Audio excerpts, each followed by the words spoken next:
কোনো মানুষ যদি একবার আলহামদুলিল্লাহ বলে, আল্লাহ তাআলা সঙ্গে সঙ্গে তাকে 3টা নিয়ামত দিয়ে দেন। প্রথম নিয়ামত হলো আল্লাহ তাআলা তার নেকির পাল্লাকে নেকি দিয়ে পরিপূর্ণ করে দেন। 2 নম্বর নিয়ামত হলো যে নিয়ামতের উপরে আলহামদুলিল্লাহ বলে, আল্লাহ তাআলা এই নিয়ামতটা তার বাড়িয়ে দেন। 3 নম্বর হলো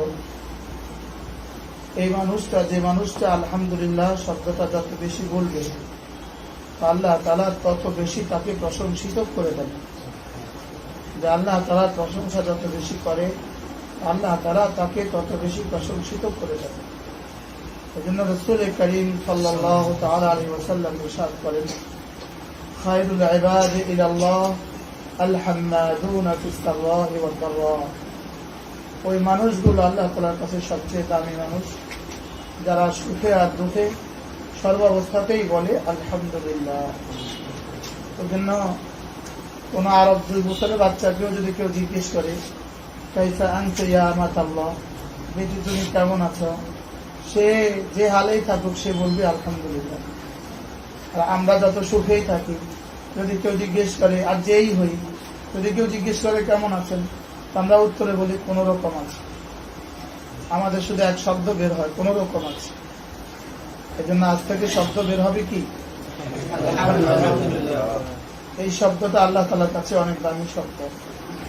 এই জন্য দুনিয়ার আর কোন তাসবিহাত জান্নাতে চলবে না। জান্নাতে লা ইলাহা ইল্লাল্লাহ নাই, জান্নাতে আস্তাগফিরুল্লাহ নাই, জান্নাতে দুরূদ শরীফ নাই। লেকিন জান্নাতে ঢোকা থেকে শুরু করে জান্নাতে হার রোজ আছে আলহামদুলিল্লাহ।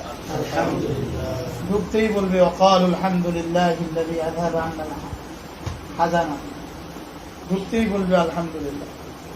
সকাল সন্ধ্যা আল্লাহ তাআলা জিজ্ঞেস করবেন তুমি কেমন আছো, তো বান্দা বান্দি বলবে আলহামদুলিল্লাহ। হ্যাঁ, আল্লাহ তাআলা সকালে জিজ্ঞেস করবেন তুমি কেমন আছো, বিকেলে জিজ্ঞেস করবেন তুমি কেমন আছো, তো বান্দা বলবে আলহামদুলিল্লাহিল্লাযী হাদানা লিহাযা ওয়া মা কুন্না লিনাহতাদিয়া লাউলা আন হাদানাল্লাহ। আর শেষে তো বলবে শুধু ওয়া আখির দাওয়ানা আলহামদুলিল্লাহি রাব্বিল আলামিন। এই শব্দ হবে বান্দার জান্নাতের শেষ কথা, জান্নাতের শুরু কথা, জান্নাতের শেষ কথা। মানে জান্নাতে বান্দার জবান থেকে আলহামদুলিল্লাহ শব্দটা এভাবে বের হবে যেভাবে দুনিয়াতে নিঃশ্বাস বের হয়। দুনিয়াতে নিঃশ্বাস বের হইতে যেমন কেউ টের পায় না, ঠিক জান্নাতে আলহামদুলিল্লাহ শব্দটা বের হইতে এভাবে কেউ টের পাবে না, নিঃশ্বাসের মতো বের হবে। এই জন্য এই শব্দটা বেশি বেশি বলা। এই শব্দটা কি করা বলেন, এই শব্দটা বেশি বেশি বলা। এই শব্দটা যার যত বেশি হবে, এই শব্দটা যার যত বেশি হবে, রাসূল করিম সাল্লাল্লাহু তাআলা আলাইহি ওয়াসাল্লাম ফরমান, আলহামদুলিল্লাহ তামলাউল মিজান।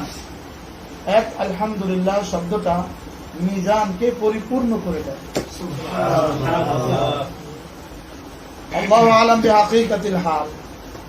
আল্লাহ তাআলা জানেন এর মূল তরজমা কি। আমাদের বুঝে যেটা আসে, বড়দের কথা থেকে আমরা যেটা বুঝি, এর অর্থ হলো একটা